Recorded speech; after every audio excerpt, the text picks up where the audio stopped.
pour Freaky.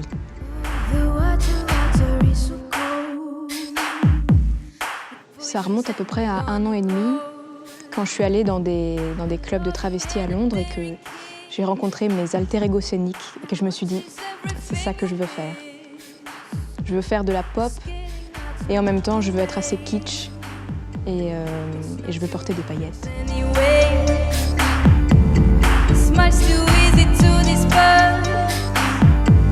Mais moi, je prie pour une averse.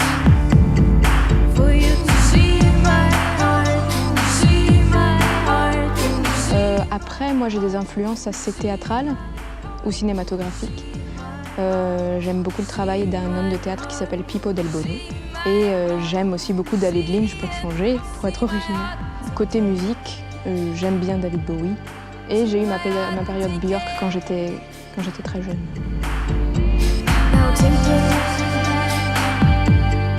À vrai dire, c'est une demande d'une de mes queens qui s'appelle Maccabée, sortie janvier 2012, qui m'a dit qu'elle voulait absolument que je reprenne cette chanson parce qu'elle pensait que j'y arriverais pas.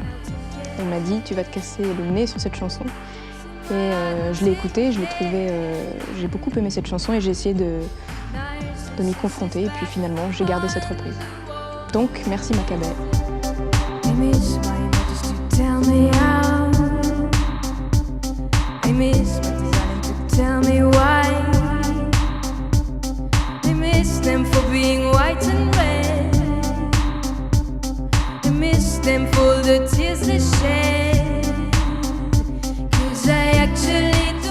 Ça commence souvent par la musique, très souvent par des rythmiques d'ailleurs.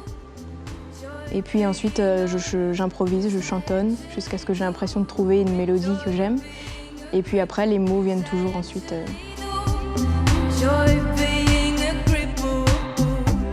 Une espèce d'exaltation, le sentiment de pouvoir être plus que ce qu'on est et de pouvoir être plein de personnages à la fois et d'être heureuse d'être multiple.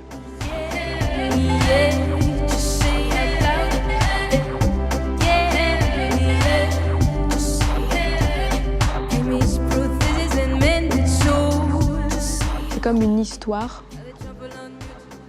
qui nous habiterait ensuite pendant des semaines et des semaines et qu'on aurait envie de partager à tout le monde.